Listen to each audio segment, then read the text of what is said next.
Urgency. Jadi nanti dalam penentuan judulnya itu teman-teman harus mengadopsi keseluruhan dari 4 pilar ini. 4 pilar penelitian. Oke. Nah, sekarang teman-teman mulai berpikir sebelum saya jelaskan satu-satu daripada pilar ini. Kira-kira judulnya apa ya? Nanti teman-teman langsung buat dan saya langsung ACC semua karena perbaikannya itu langsung ada di kolom diskusi nanti ketika teman-teman menyerahkan tugas. Jadi nggak perlu satu-satu biar teman-teman nggak bingung. Saya bebaskan karena ini masih anggapnya latihan metode mata kuliah Metopen ini latihan teman-teman untuk deskripsi nanti. Jadi saya bebaskan teman-teman mencari judul sendiri, tapi rangka-rangkanya harus sesuai dengan nyawa daripada penelitian itu sendiri. Ya, yang pertama itu riset gap. Nah, riset gap ini apa? Riset gap ini mengenai artikel rujukan yang isinya itu pro dan kontra terhadap penelitian kita.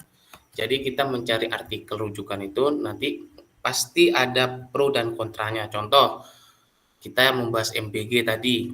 Apakah MBG itu kredibel ataukah penyerapan anggaran yang kurang tepat? Nah, itu ada yang pro dan kontra. Kalau artikel rujukan yang sebelumnya itu bilang pro karena MBG itu tepat sasaran karena masyarakat kita memerlukan dan anggaran kita banyak, tapi ada yang juga bilang kontra. Tidak sesuai karena nanti banyak yang kolusi, banyak yang korupsi. Dan itu tidak tepat sasaran juga karena banyak anak orang kaya yang juga merasakan kurang tepat. Nah, itu terjadi pada penelitian yang kontra. Jadi riset gap itu timbul karena adanya penelitian-penelitian yang terdahulu itu mendukung atau tidak mendukung penelitian kita. Bisa dipahami?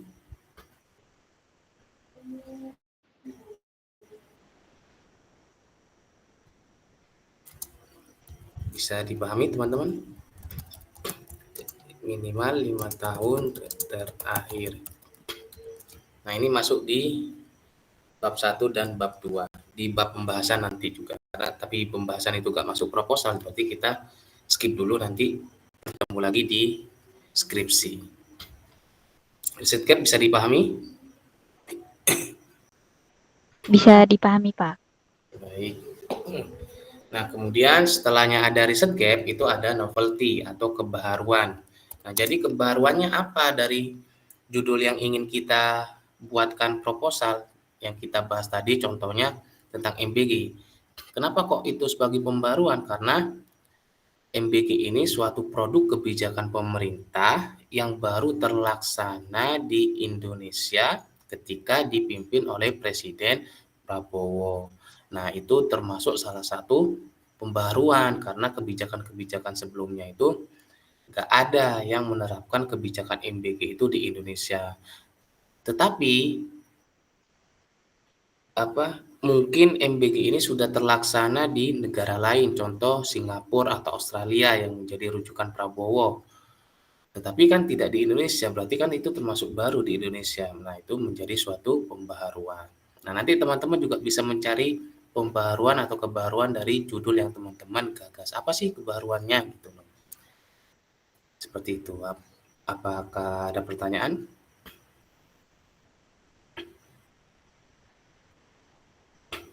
Tentang novelty?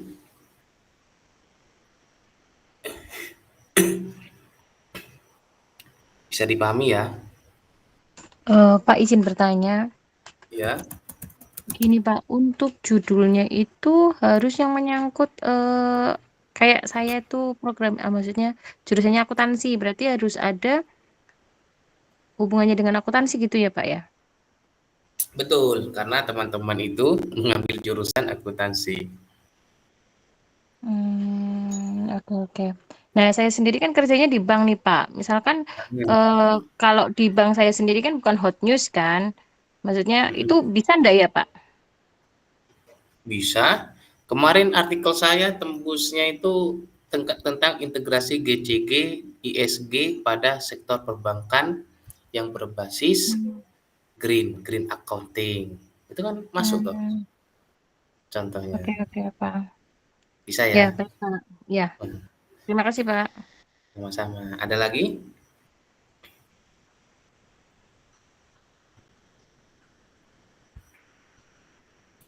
Ada lagi yang lainnya?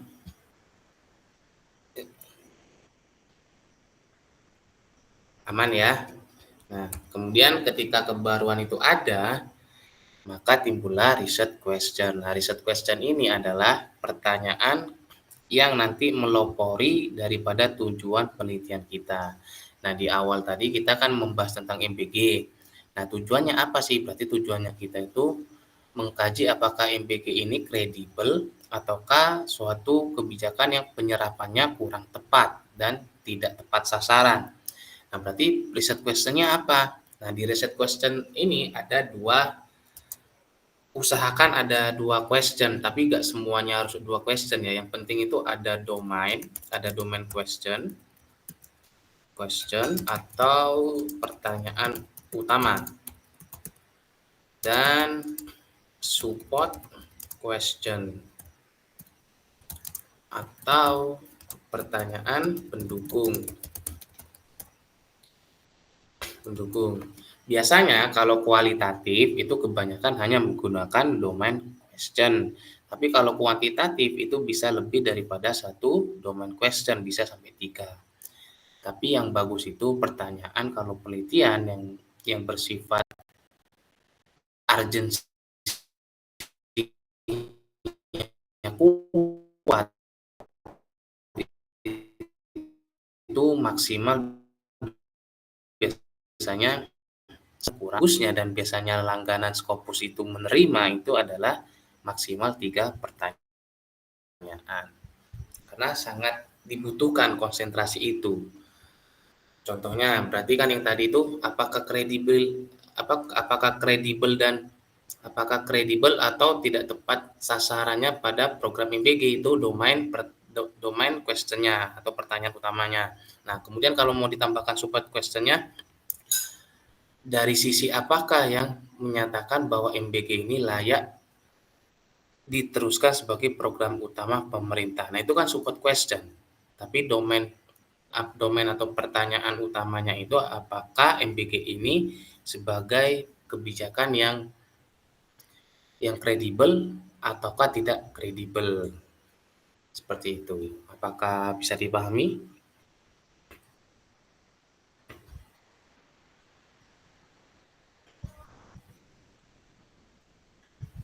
Ada pertanyaan, teman-teman?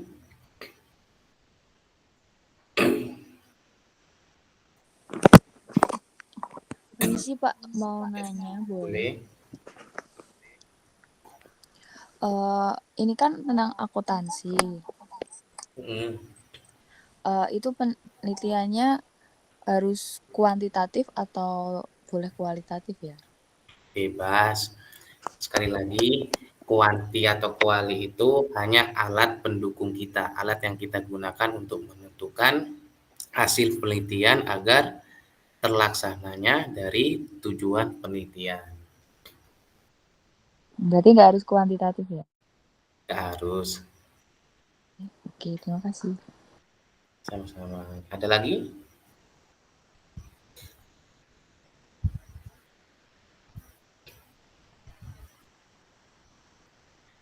Kalau nggak ada, kita lanjut dulu. Nah, kemudian yang penting sekali dalam penelitian itu adalah urgensinya. Karena kita melakukan penelitian itu tidak hanya sebatas mengkaji apakah ini layak ataukah tidak, tapi kenapa kok kita melakukan penelitian terhadap kebijakan MBG, apakah itu layak apa enggak, urgensinya apa. Nah, di sini urgensinya dari penelitian kita adalah untuk menentukan cara pandang si pembuat kebijakan agar terutama pembuat kebijakan agar bisa menjadi bahan evaluasi.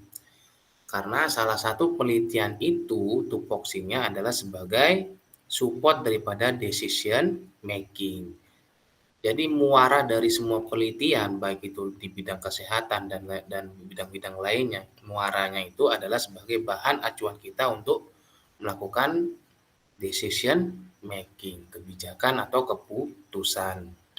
Jadi nggak ada ceritanya kalau penelitian itu tujuannya bukan sebagai pendukung keputusan, karena semuanya penelitian baik yang di bidang kesehatan, di biologi, ataupun sampai ke penelitian virus-virus tentang corona kemarin itu adalah tujuannya sebagai keputusan, pengambilan keputusan. Kalau yang corona kemarin dia melakukan penelitian berarti untuk keputusannya untuk membuat variasi daripada virus terbaru kan. Jadi semuanya adalah muaranya untuk decision making manusia. Nah, kebetulan kita ada di sektor ekonomi, terutama di bidang akuntansi. Tentunya penelitian kita harapannya itu mampu mendukung dan mewujudkan daripada pemikiran terbaru mengenai siklus dari perkembangan bidang keilmuan akuntansi. Pendukung muara utama daripada penelitian. Ada pertanyaan?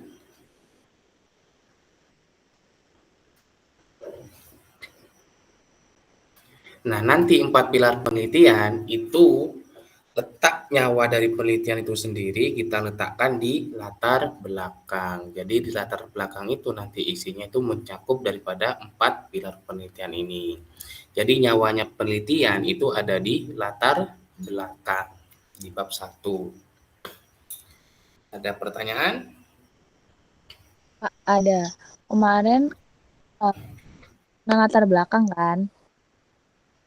Nah, itu kan saya konsul ke itu katanya latar juga pengaruh kualitatif atau kuantitatif. Itu, itu biasanya kuantitatif itu pakai segitiga.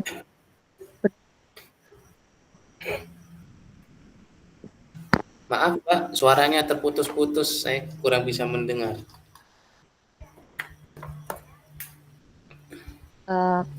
Kan masih putus-putus ya? Iya, masih terputus-putus. Mungkin bisa diketik di kolom chat. Oh, benar.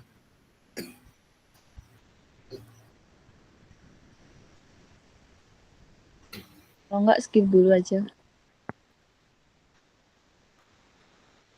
Gak apa-apa, saya sambil tunggu ya. Nah, dari 4 penelitian ini, kita sudah mulai paham ya bagaimana menyusun penelitian itu. Jadi penelitian itu nyawanya itu ada 4 pilar. Yang pertama itu ada riset gap, kemudian ada novelty, kemudian ada riset question, dan kemudian ada urgensi utama mengenai daripada muarah tujuan penelitian itu sendiri. Nah, selanjutnya kita langsung masuk aja ya biar teman-teman itu bisa terstruktur apa saja sih yang harus saya kerjakan gitu ya. Agar sesuai template ya teman-teman ya.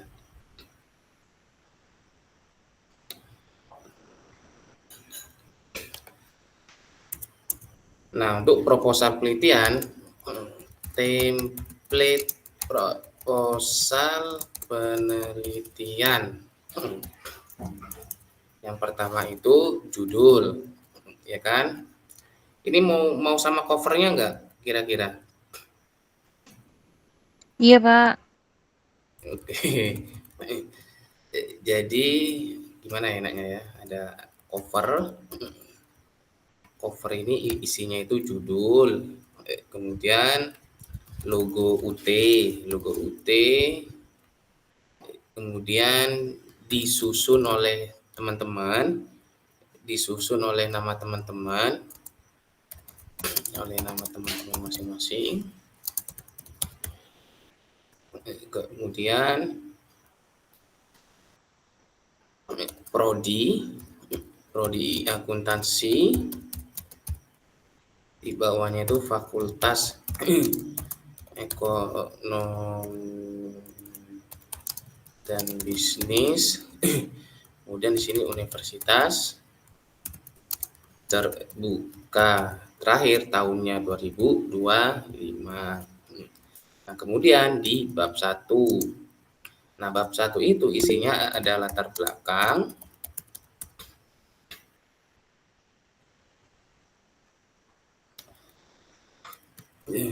Nah, latar belakang ini teman-teman itu harus disusun.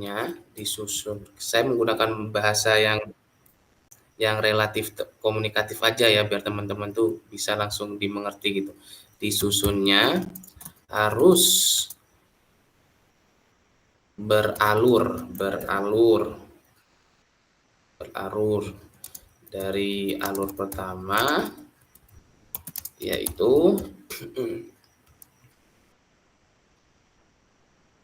adanya momen dan isu terkini mengenai judul penelitian teman-teman.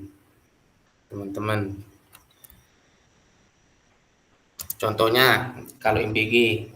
Nah, Indonesia saat ini sedang mengimplementasikan tentang makanan bergizi gratis. Program makanan bergizi gratis. Hal ini sesuai dengan, ini contohnya ya, contoh momen dan isu terkini. Sesuai dengan kebijakan pemerintah di era Kabinet Merah Putih yang dikomandoi oleh Presiden Prabowo Subianto. Tujuan adanya MBG adalah untuk mendukung dan mengupayakan masalah stunting di kalangan pelajar, terutama di kalangan pelajar SD, SMP, dan SMA. Untuk membangun Indonesia yang cemerlang dan menuju Indonesia emas di tahun 2030, harapannya program MBG ini mampu menimbulkan signifikansi terhadap implementasi stunting yang sudah teratasi dan mampu meningkatkan daya belajar daripada mahasiswa dan mahasiswa, berarti siswa-siswa yang ada di Indonesia. Nah, itu contoh daripada momen atau isu terkini. Nah, nanti teman-teman juga membuatkan suatu momen, jadi ceritakan apa sih yang membuat teman-teman itu memilih judul ini. Kenapa kok saya memilih judul ini? Ada apa di judul ini? Apa yang memancing saya berpikir untuk menimbulkan judul yang saya pilih gitu. Jadi teman-teman berpikir bahwasanya judul itu memang ada suatu sumber di mana ada dialektika ataukah adakah tentang apa sih itu istilahnya? Dilematis dari isu-isu yang sedang terjadi. Kenapa kok saya malah ingin mengkaji tentang judul relevansi di perbankan? Apakah perbankan tidak relevansi? Kemudian apakah perbankan yang sekarang ini tertuntut bunga bakal turun karena adanya 200T digelontorkan oleh Purbaya? Nah, itu bisa teman-teman kaji sebagai bahan momen dan isu terkini mengenai judul penelitian teman-teman. Sebelum dilanjut, apakah teman-teman bisa memahami mengenai momen dan isu terkini?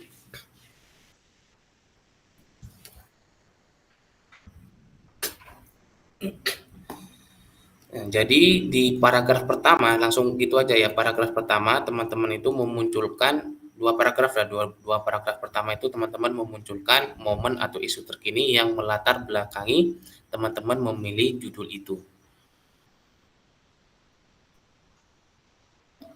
Bisa dipahami? Ada pertanyaan? Izin masuk, Pak. Oke, monggo. Pak, tadinya tuh saya mau mikir judulnya tuh yang tadi Bapak sebutkan mengenai LPS kan. Nah, tadi Bapak disebutkan di sini. Lah, misalkan itu jadi judul saya itu gimana, Pak? Gak apa-apa, itu kan akuntansi toh. Nggak apa-apa ya, Pak ya? Apa-apa. Soalnya tadi memang niatnya saya menggunakan judul yang LPS ini karena kan LPS saat ini kan turun ya mengenai yang tadi. Nah, saya mau menggunakan judul itu ternyata Bapak disampaikan di sini gitu, Pak. Iya. Iya, seperti itu memang penelitian, Mbak. Gak apa-apa, itu Oh, penelitian, Mbak. oh ya ya. Oke, Pak. Terima Jadi kasih, Pak. nanti Mbak bisa menambahkan sisi positif dan negatifnya gitu loh. Siap siap, Pak. Terima kasih. Sama-sama. Oke, lanjut ya. Nah, kemudian dari dua paragraf itu, paragraf yang selanjutnya itu berisikan tentang paragraf selanjutnya. Paragraf paragraf selanjutnya itu berisikan tentang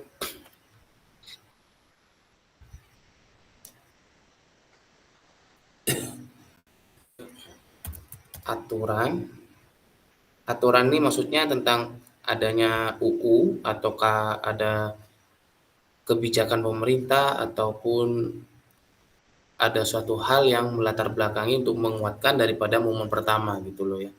Aturan atau suatu hal yang menguatkan daripada paragraf pertama. Nah, contohnya yang MBG tadi. Jadi ada aturan ya. Aturannya itu pemerintah itu tentang aturan sebelumnya di era Prabowo itu ada aturan mengenai stuntingisasi. Jadi program pemerintah yang membantu untuk mengurangi angka stunting di Indonesia. Kemudian untuk peningkatan kesejahteraan masyarakat itu termaktub dalam UUD alinea ketiga. Nah, itu sebagai hal yang bisa mensupport momen atau isu terkini sebagai latar belakang yang nantinya mendukung judul penelitian teman-teman. Ataupun contoh lainnya kalau misalkan tadi yang katanya rate Bank Indonesia turun karena ada inklusi pendanaan dari pemerintah sebanyak 200 T kepada bank-bank himbara. Kira-kira itu ada aturan apa di situ? Contohnya aja ya, contoh inklusi itu adalah pemerataan ekonomi. Itu ada di UU 36 pasal 4 kalau nggak salah tentang pemerataan ekonomi. Itu tujuannya adalah untuk meningkatkan sektor ekonomi masyarakat. Jadi asas kita itu ada asas dekonsentrasi dan desentralisasi. Itu juga mengacu pada pengimplementasian pada ekonomi kita, termasuk anggaran pemerintah. Nah, itu juga ada di SAP. Teman-teman sudah dapat mata kuliah SAP nggak?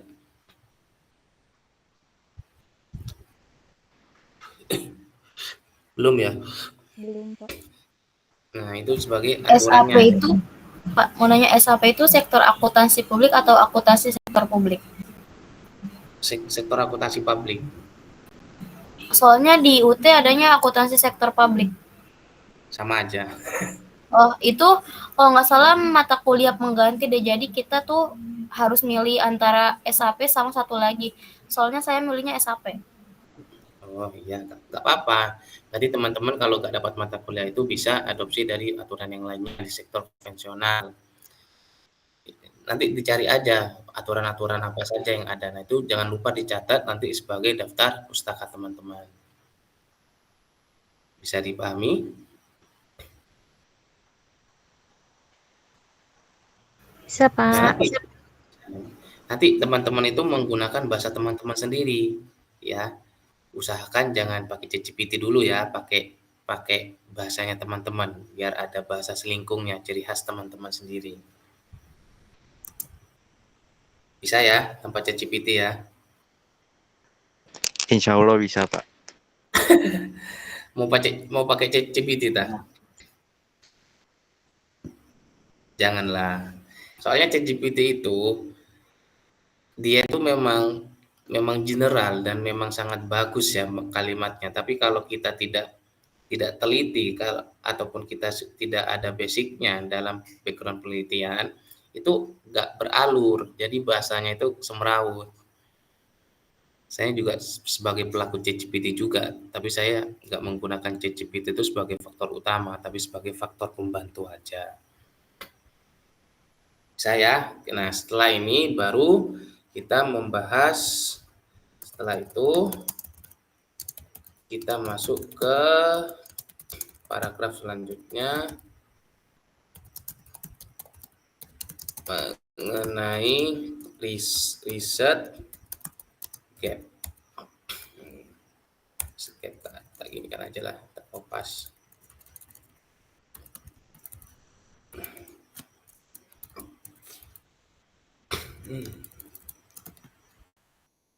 Salah. Nah, riset gap. Jadi teman-teman itu minimal di latar belakang itu nanti menampilkan dua artikel yang pro dan 2 artikel yang kontra. 2 artikel pro dan 2 artikel kontra. Paham ya? Kan sudah saya jelaskan tadi riset gap. Ada pertanyaan?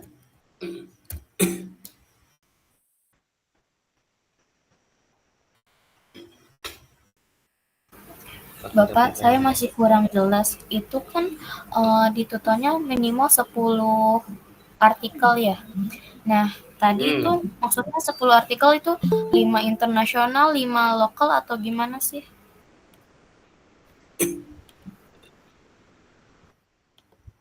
Gimana, Mbak? Kalau di tuton kan untuk artikel itu minimal 10 artikel kan. Terus saya bingung itu 10 artikel itu 5 internasional sama 5 artikel dari Indonesia atau 10 internasional 10 Indonesia itu kayak gimana ya? Saya masih bingung di artikelnya doang sih. Oh, oke. Jadi kan yang di UT itu kan diminta teman-teman hanya mencari 10 saja ya. Setelah ini saya bahas kok di masuk bab kedua. Nah, kemudian saya memintanya itu agar nanti proposalnya itu bisa teman-teman gunakan untuk skripsi sekali jalan, maksudnya nggak bikin proposal lagi. Jadi teman-teman itu fokus benar-benar kerjain bagaimana proposal teman-teman itu sesuai dengan tupoksi daripada penelitian umumnya. Jadi saya minta teman-teman itu minimal mencari 20 artikel rujukan minimal 5 tahun terakhir. Kalau bisa 2 tahun terakhir, jadi 2025-2024. Kalau nggak bisa, ya nggak masalah. Tapi sebenarnya gampang kok. Nanti saya kasih contoh bagaimana teman-teman tuh mencari artikel. Gampang kok, untuk S1 tuh gampang artikelnya, nggak harus sampai ke Scopus segala. Cukup di Google Scholar udah dapat. Jadi 10 Sinta nasional, 10 internasional ya nggak masalah. Ataupun 15 nasional atau 5 internasional nggak masalah. Bisa dipahami, Mbak? Bisa, Pak. Nah, ini kemudian ada pertanyaan dari Mbak Destania. Penulisan latar belakang menggunakan rumus segitiga terbalik atau tidak ya, Kak? Nah, untuk penulisan latar belakang segitiga terbalik apa enggaknya itu sebenarnya permodelan saja. Intinya dari segitiga terbalik itu adalah mengkerucut khusus beralur. Nah, alurnya ini saya uraikan agar teman-teman itu langsung mengeksekusi, gak bingung untuk mengadopsi dari segitiga terbalik itu tadi. Mbak Destiny ada? Ya. Bagaimana Mbak Destiny-nya? Apakah bisa dipahami? Jadi kan maksudnya segitiga terbalik apa enggak itu kan mengkerucut toh. Jadi yang awal tuh ada momen bahas secara general dulu, kemudian kenapa kok general itu disupport adanya aturan atau regulasi yang ada, ataupun ada suatu hal yang bisa mendukung tentang momen tersebut agar judul yang Mbak pilih itu benar-benar sesuai gitu toh. Nah, kemudian setelah itu baru ada riset gap. Kenapa kok penelitian saya ini perlu dilakukan kajian? Karena di situ ada yang pro dan ada yang kontra. Nah, kemudian setelah ada yang pro dan kontra, barulah Mbak itu mencari kebaruan dari judul yang Mbak pilih. Jadi kira-kira kebaruan inilah yang nantinya kenapa kok perlu dikaji kembali, kenapa kok Mbak perlu menggunakan judul ini sebagai penelitian Mbak, apa yang sangat dibutuhkan kehadiran penelitian ini nantinya terhadap pola pikir yang baru mengenai judul yang Mbak pilih.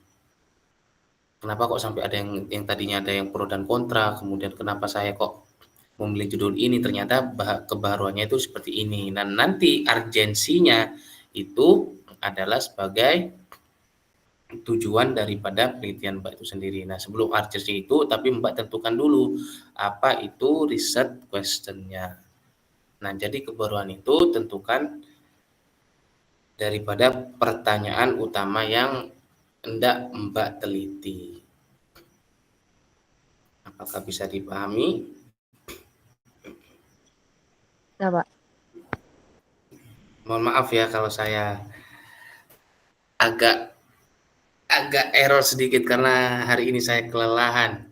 Pagi itu tadi saya di UPN ngajar, kemudian harus berangkat ke Malang ngajar juga. Dan hari malamnya baru nyampe langsung kita Zoom. Mohon maaf ya kalau saya terbata-bata karena memang kondisi lagi gak fit. Baik. Iya, Pak. Ya.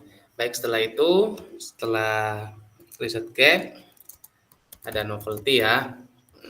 Novelty, kemudian riset question, kemudian terakhir urgensi daripada penelitian, judul penelitian. Nah, ini yang harus ada di latar belakang.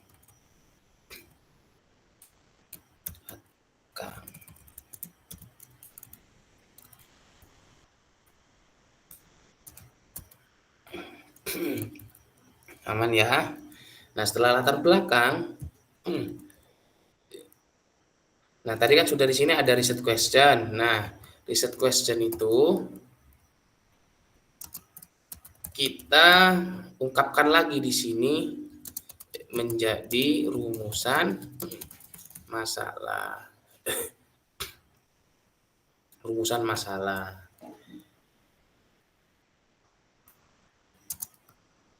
Bisa 1 sampai dengan 3 pertanyaan saja, nggak usah lebih-lebih, biar terkonsentrasi 3 pertanyaan saja.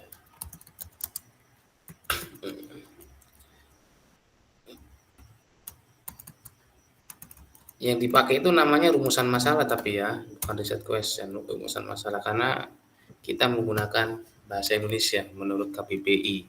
Nah, setelah rumusan masalah itu ada, barulah tujuan penelitian.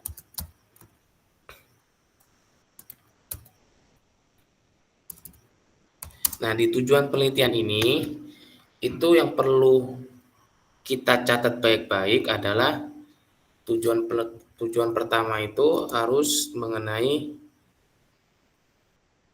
urgensi penelitian bagi masyarakat.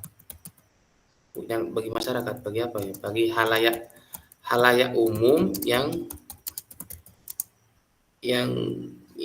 sekiranya itu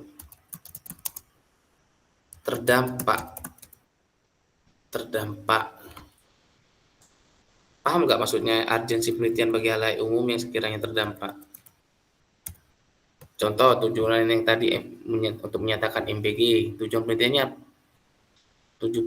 apa? Untuk menyatakan bahwasanya MBG ini layak atau enggak. Nah, dari kata-kata layak atau enggak itu kan menyatakan bahwa kelayakan daripada program MBG itu nanti itu bisa diterima baik bagi halayak umum yang terdampak, apakah masyarakat saja? Tidak, tapi juga pemerintah. Apakah pemerintah nanti terus-terusan untuk menggelontorkan dana sebagai program MBG? Enggak juga kan, kalau misalkan ternyata dalam penelitian itu untuk menyatakan MBG itu tidak layak karena tidak tepat sasaran, maka perlu adanya evaluasi bagi pemerintah untuk tidak meneruskan program tersebut. Nah, itu termasuk dari urgensi penelitian bagi halayak umum.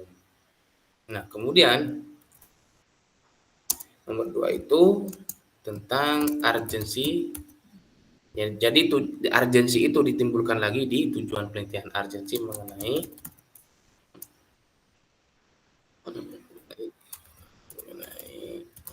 judul penelitian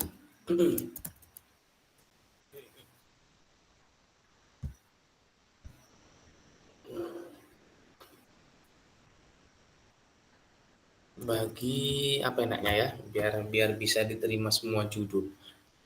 Terdampak urgensi penelitian bagi seluruh lapisan. Seluruh lapisan. Nah, untuk ketiga dan empat usahakan empat tujuan ya, ataupun 3 saja, 3 tujuan nggak masalah. 3 dan 4 itu teman-teman bisa merangkai sendiri tujuannya untuk apa. Jadi bebas, yang penting itu ada muatan 2, urgensi penelitian bagi halayak umum dan urgensi penelitian bagi seluruh lapisan. Lebih luas lagi yang kedua itu. Nah, setelah tujuan penelitian itu adalah manfaat penelitian.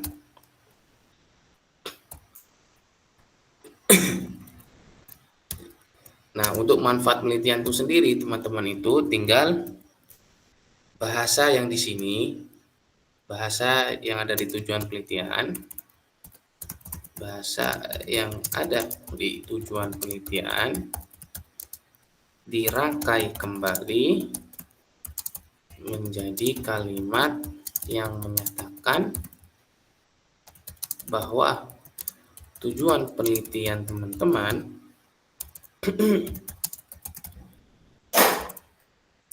nantinya itu menjadi manfaat. Itu aja ya, biar gampang. Jadi manfaat. Bingung nggak? Bingung ya? Ada pertanyaan dulu?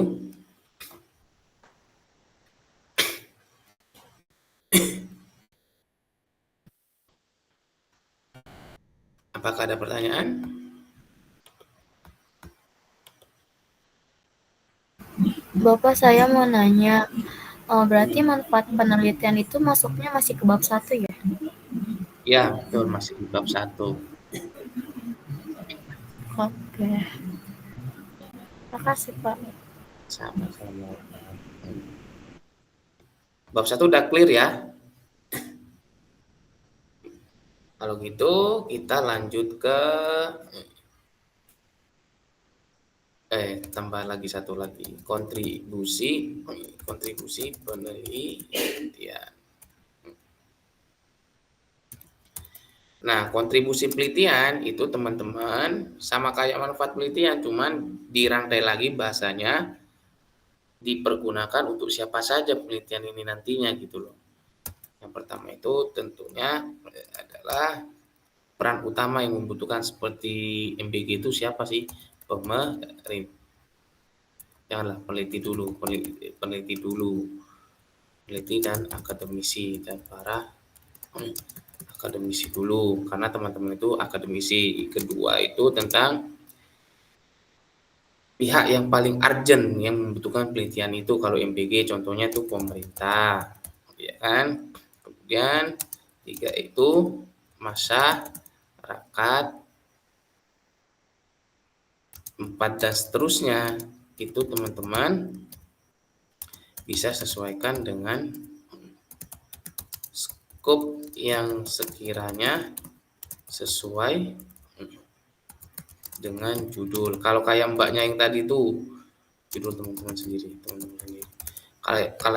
Kalau kayak yang mbaknya tadi tentang rate perbankan yang menurun, berarti itu kan bagi nasabah, kemudian bagi juga terhadap para stakeholder. Jadi perbankan himbara itu juga hanya tidak di pihak governance saja, tapi mereka kan juga TBK ya.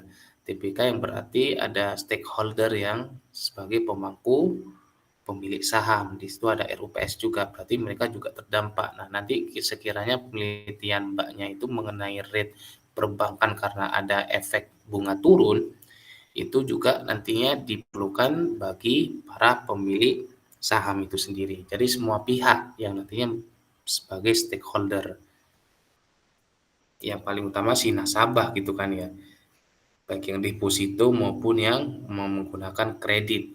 Tapi kalau saya rasa kalau Bank Himbara itu nantinya tetap mempertahankan bunga, itu ancamannya ya tidak ada yang mau kredit kan, dan ancamannya juga uang yang digelontorkan pemerintah itu juga bakal sia-sia, tidak terserap habis. Karena produk perbankan itu kan memang kredit. Tidak ada produk lainnya kecuali memang perbankan seperti perbankan Bank Mandiri untuk saat ini ya. Bank Mandiri itu memang sedang melakukan ekspansi bisnis. Tidak hanya di sektor jasa keuangan, tapi juga di sektor perusahaan lainnya, baik itu yang manufaktur ataupun tentang penanaman modal. Nah, setelah kontribusi penelitian itu sudah selesai di bab 1-nya. Nah, kita lanjut di bab 2. Di bab 2 itu apa saja? Bab 2 ini tentang kajian pustaka. Kalau bab 1 tadi itu tentang pendahuluan.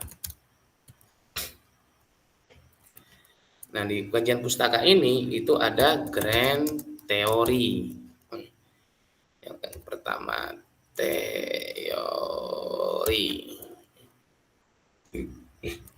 Nah, nanti untuk template-nya teman-teman tuh bisa melihat di contoh proposal teman-teman atau cutting yang sudah lebih dulu lulus ya, karena saya belum dapat kiriman template dari UT. Template-nya UT itu seperti apa? Nanti teman-teman bisa mencari di perpustakaannya UT tentang penelitiannya teman-teman yang terdahulu.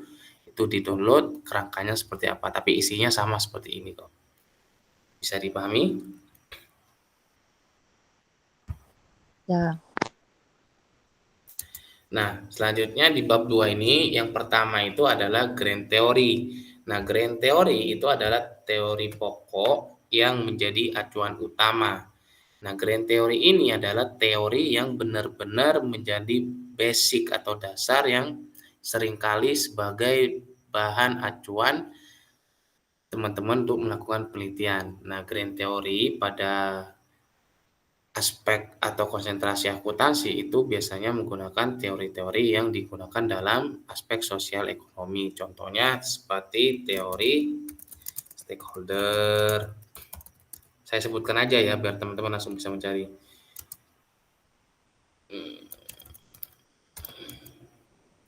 Shareholder.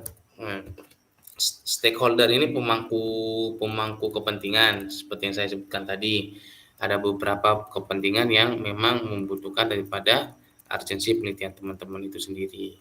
Kemudian shareholder ini tentang spill it daripada pemilik modal ataupun kepentingan aset yang dimiliki secara bersama. Kemudian sekiranya penelitian ini digunakan untuk siapa saja. Nah, itu termasuk dalam shareholder. Kemudian ada teori, banyak ya teori ya. Ada teori akuntansi, itu teman-teman bisa masukkan. Kemudian ada teori ekonomi makro. Nah, jadi teori-teori itu disesuaikan dengan judul penelitian teman-teman. Contoh kayak MBG, itu ada teori apa saja yang bisa digunakan. Nah, saya menggunakan grand teorinya stakeholder karena apa kok saya memilih stakeholder itu? Karena di MBG itu adalah kepentingannya si pemilik kebijakan atau pembuat kebijakan. Dan kemudian si pembuat kebijakan ini untuk memperuntukkannya untuk siapa? Untuk lapisan masyarakat, khususnya pelajar SD, SMP, SMA. Nah, pelajar SD, SMP, SMA ini itu juga dikatakan sebagai pemilik kepentingan dalam program MBG. Apakah hanya stakeholder saja? Tidak, tapi saya menggunakan teori akuntansi karena saya nantinya akan membahas tentang kelayakan daripada kredibilitas tentang program MBG.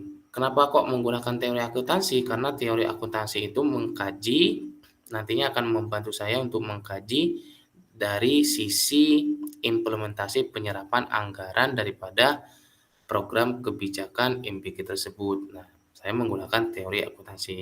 Nah, kemudian di situ saya juga akan menggunakan teori ekonomi makro. Kenapa seperti itu? Karena di Indonesia sendiri sampai saat ini penyerapan pendapatan anggaran utamanya adalah pajak. Nah, pajak itu ada di